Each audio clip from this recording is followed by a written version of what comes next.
Hello. I woke up to the dull pounding in my head, the kind that told me I had gone way too far last night. My body felt heavy, tangled in sheets that weren't my own. The air smelled different, masculine, musky, and unfamiliar.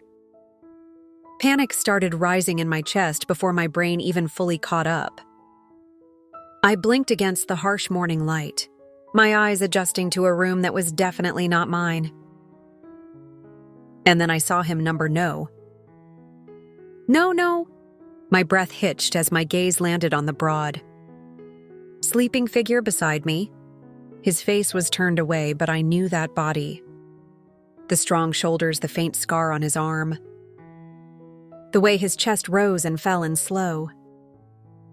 Even breaths, I squeezed my eyes shut, willing this to be some kind of hallucination.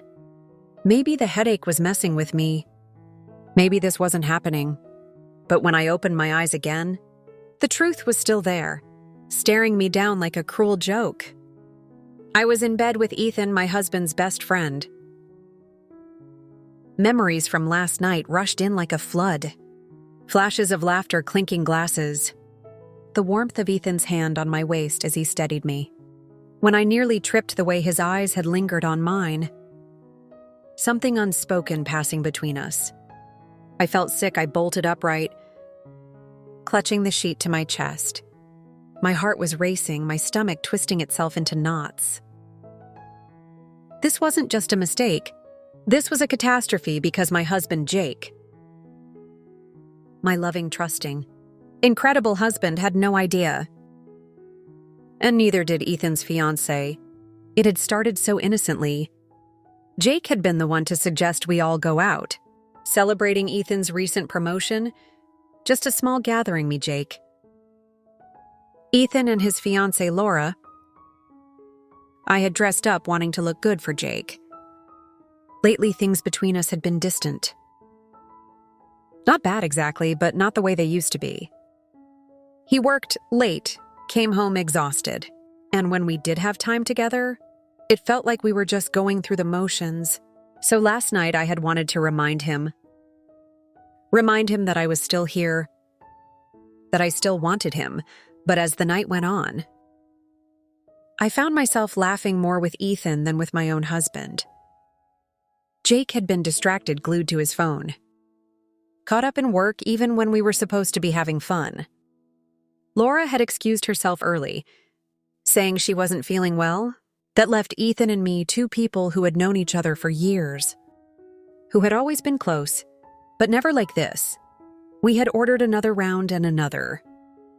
At some point, I had started feeling lighter, warmer, reckless.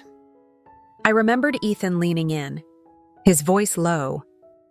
"You okay?" I had smiled, feeling the alcohol buzzing in my veins. Better than I have in a long time. And then I squeezed my temples, trying to block out the rest. But the memories wouldn't let me. I remembered his hand on mine, his fingers tracing lazy circles on my wrist. The way my breath had hitched when he looked at me like that, like I was the only thing in the room that mattered. The way I hadn't stopped him. I had let it happen, and now I had to live with it. Ethan stood beside me and I froze. "Please don't wake up, please don't." Too late, he groaned, rubbing his face before his eyes met mine. For a second, he looked confused. Then realization dawned, his expression shifting from groggy to horrified. "Oh God." His voice was rough, barely above a whisper. I swallowed, my throat dry. "Ethan," I started, but I had no idea what to say. He ran a hand through his hair, sitting up. "Tell me I couldn't." His face pale. No. No, this can't have happened. I know, I whispered, my voice cracking.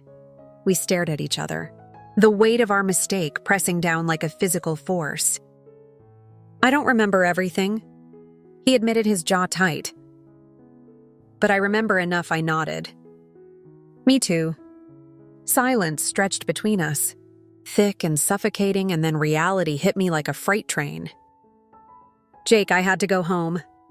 I had to face my husband, look him in the eye, and pretend I hadn't just done the worst thing imaginable. Panic clawed at my chest. I needed to get out of here before I made this any worse. I have to go, I said. Scrambling for my clothes, my hands were shaking as I grabbed my dress off the floor, slipping it on with fumbling fingers. Ethan stood looking just as wrecked as I felt. We need to talk about this. I shook my head. Not now. I can't. He reached for me, his touch burning even through my panic. We can't just pretend it didn't happen. My eyes met his and something twisted in my chest. Guilt. Regret, something else I couldn't name. I don't have a choice. Before he could say anything else, I turned and fled by the time I reached my car. My hands were still trembling. I forced myself to breathe, gripping the steering wheel, like it was the only thing keeping me tethered to reality. What had I done? How could I ever look Jake in the eyes again? I swallowed back the nausea rising in my throat. I had to bury this. This was a one-time mistake. It would never happen again. And absolutely no one could ever know. With that final desperate thought, I started the car and drove home, unaware that the truth had a way of surfacing when you least expected it. The drive home felt endless, every second stretching into an eternity. My heart pounded in my chest as I gripped the steering wheel, my knuckles turning white. The weight of last night pressed down on me, suffocating. I couldn't escape it, not the flashes of memory, not the scent of Ethan still lingering on my skin, not the overwhelming guilt clawing at my insides. Jake was home. I had checked my phone on the way, my stomach twisting at the text he had sent. Jake. Hey, you okay? Didn't hear you come in last night. Thought you were staying with Laura. I squeezed my eyes shut for a brief moment. Before pulling into our driveway, my house. Our house looked the same as it always did. But for the first time, it felt foreign. Like I didn't belong here anymore. I stepped out of the car, inhaling deeply. Trying to study myself, I had to act normal. I had to bury last night so deep that even I could forget it happened. But as soon as I stepped inside, Jake was there leaning against the kitchen counter. Arms crossed, his blue eyes studied me with quiet curiosity. Hey, he said. Voice even rough night. I forced a smile, setting my purse down on the table. Yeah, Laura wasn't feeling great. So I stayed a little longer with Ethan. We had a few too many drinks. The lie slipped out too easily. Jake's brow furrowed slightly. You should have called. I was up for a while. Guilt twisted like a knife in my chest. I know, I'm sorry, I said quickly. My phone was on silent and I crashed on the couch. At their place, I avoided his gaze, busying myself by pouring a glass of water. My hands were still shaking. I hoped he wouldn't notice. Jake studied me for a moment, then let out a small chuckle. Well, you look like you had a good time. If only he knew, I forced to laugh. Yeah, remind me never to drink that much again. He pushed off the counter, stepping toward me when he wrapped his arms around me. I froze. His embrace was warm, familiar, comforting. I didn't deserve it. I missed you last night, he murmured against my hair. My throat tightened. I swallowed hard and pulled away, plastering on a weak smile. Missed you too. But I need a shower. I feel gross. Before he could respond, I hurried upstairs, locking the bathroom door behind me. As soon as I turned on the water, I collapsed against the sink, gripping the edge with both hands. My reflection stared back at me, disheveled. Tired and haunted, I had to fix this.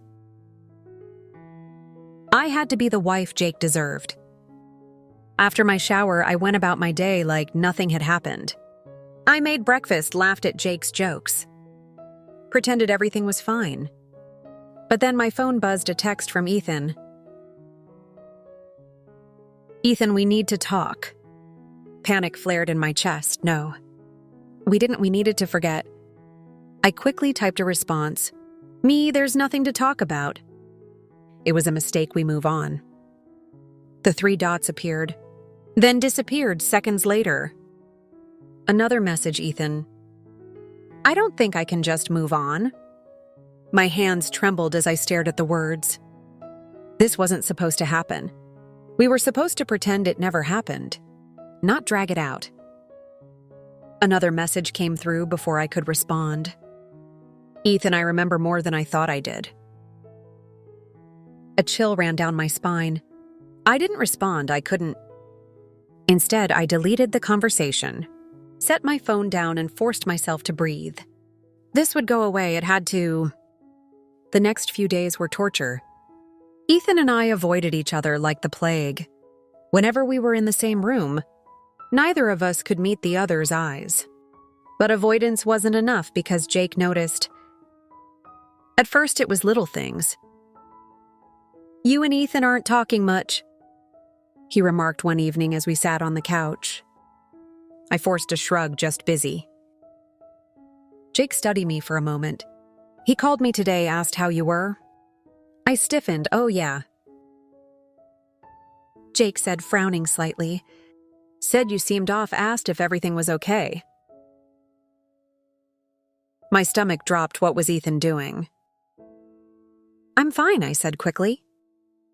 "Like I said, just busy with work." Jake didn't look convinced.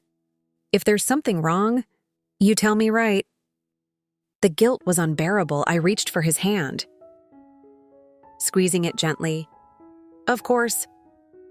Another lie, but the real breaking point came a week later.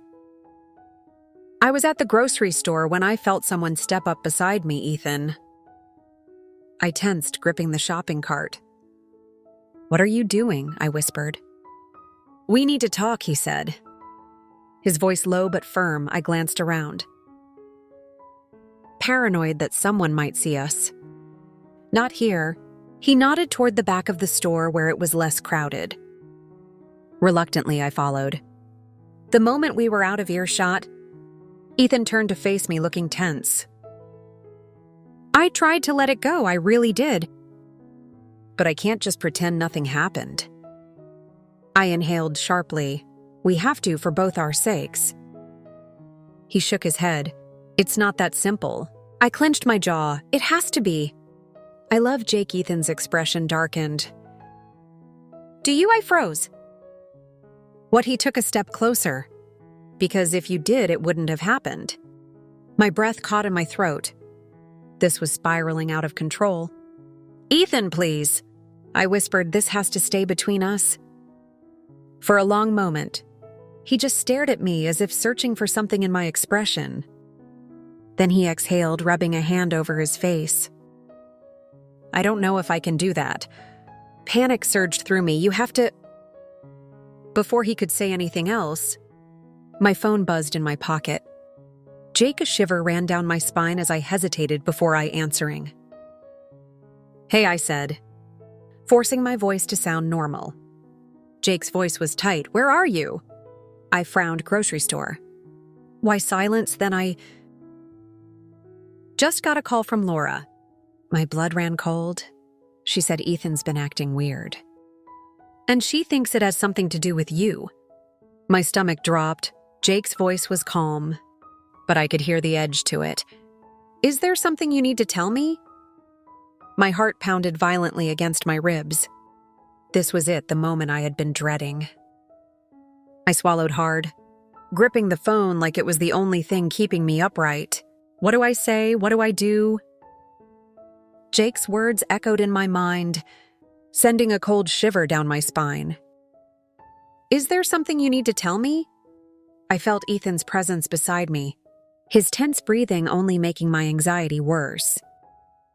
My grip on the phone tightened as I forced myself to stay calm. I couldn't panic, not now. "I don't know what Laura is talking about," I said, keeping my voice steady. "Ethan and I haven't really talked since that night at their place. Maybe she just noticed he's been distant. Jake was silent on the other end of the line.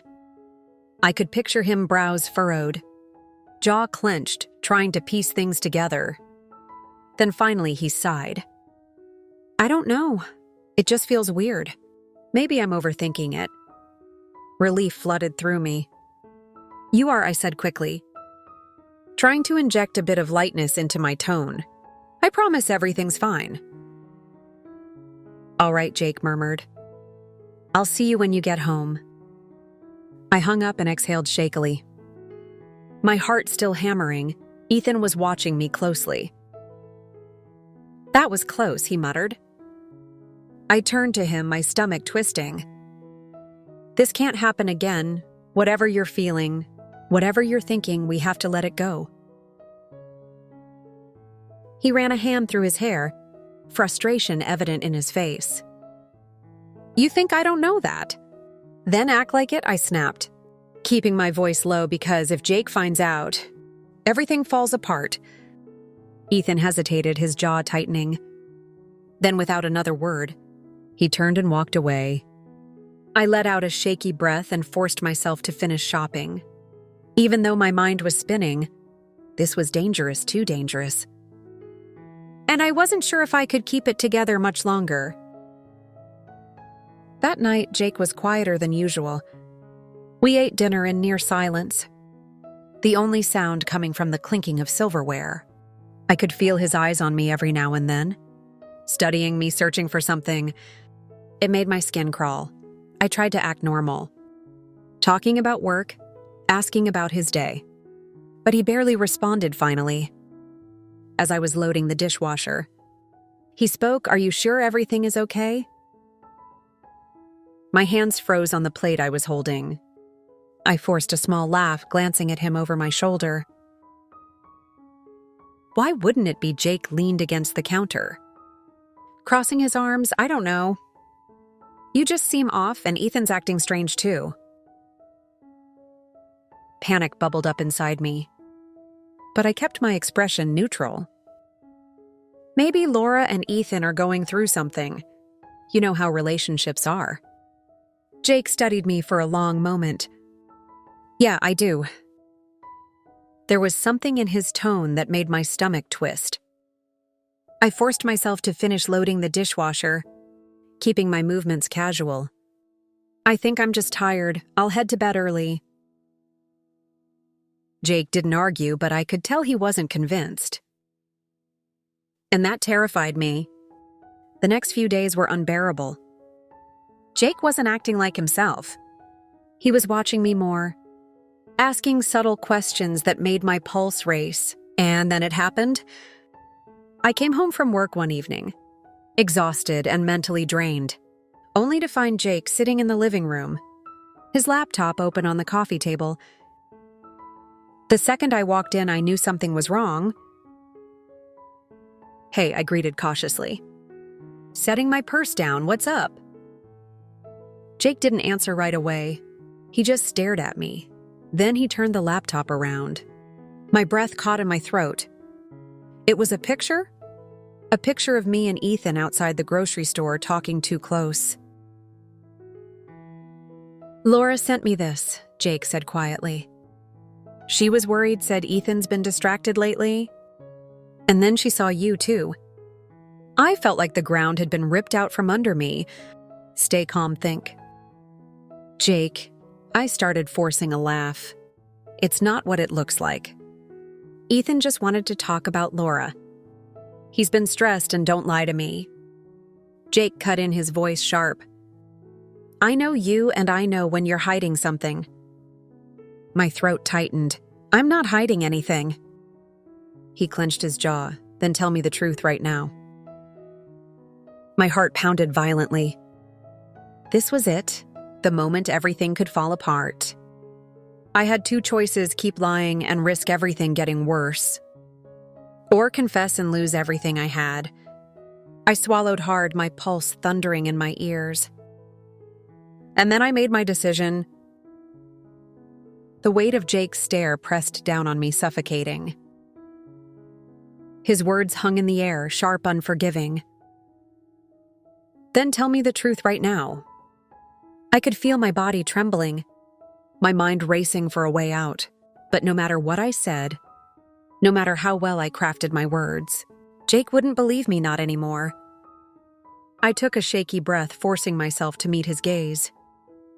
Jake, You what? He interrupted, his voice dangerously low.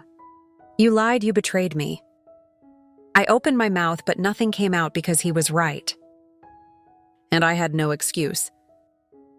Jake let out a bitter laugh. Shaking his head, I should have known. I should have trusted my gut. I stepped forward, desperate.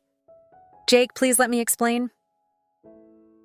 Explain, he snapped, his eyes flashing with anger.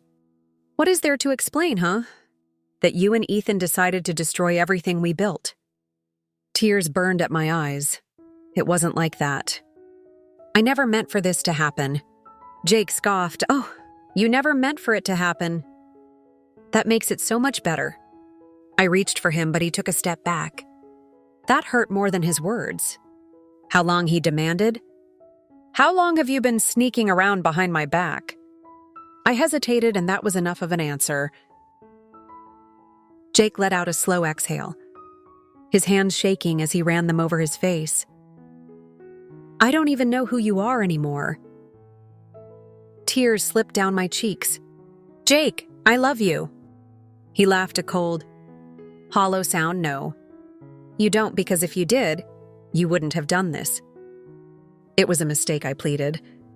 A terrible, awful mistake. But I swear it didn't mean... Jake's eyes darkened. Don't you dare tell me it didn't mean anything. Because that's not true, is it? I sucked in a breath, frozen. He saw right through me. Jake clenched his jaw. That's what I thought? The silence between us was unbearable. Then he stepped past me, grabbing his keys. Where are you going? I asked. Panic rising. I need air.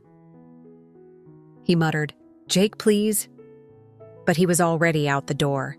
And just like that, I knew I had broken something that could never be fixed. The days that followed were the hardest of my life. Jake refused to talk to me. He stayed out late, barely came home. And when he did, he slept on the couch. Ethan tried reaching out, but I ignored him. There was nothing left to say. Laura, on the other hand, wasn't so quiet. She showed up at my door one evening, her expression unreadable. I hesitated before letting her in. My stomach twisting, she didn't waste time. How could you do this? She asked. Her voice trembling, I opened my mouth. But she kept going to Jake. To me, to our families. Tears welled up in my eyes. I don't have an answer that will make this right. Laura studied me for a long moment. Then she shook her head. You know what the worst part is? She whispered, I trusted you. I thought of you as family. A sob broke from my lips. I hate myself for what I did. I really do. She exhaled sharply, wiping at her eyes. Yeah, well, that doesn't change anything. Does it? She turned to leave. And I felt an overwhelming urge to stop her. But I didn't deserve her forgiveness. I didn't deserve anything. Jake didn't come home that night or the next. When he finally did, he didn't look at me. He just set a single piece of paper on the kitchen counter. My hand shook as I picked it up. Divorce papers. A sob escaped my throat as I sank into a chair, the weight of everything crashing down on me. This was real. This was the price of my betrayal. Jake walked past me without a word, heading upstairs, and as I sat there staring at the papers, I realized I had lost everything, and I had no one to blame but myself. There was no happy ending, no way to undo the damage. Jake moved out within a week, leaving behind only memories. Ethan and Laura were dealing with their own fallout, and I heard through mutual friends that their marriage was barely holding on. As for me, I was left alone. Alone with the regret, alone with the guilt. And no matter how much time passed, no matter how much I wished I could take it all back, I couldn't escape the truth. I had destroyed the life I once had, and there was no fixing it.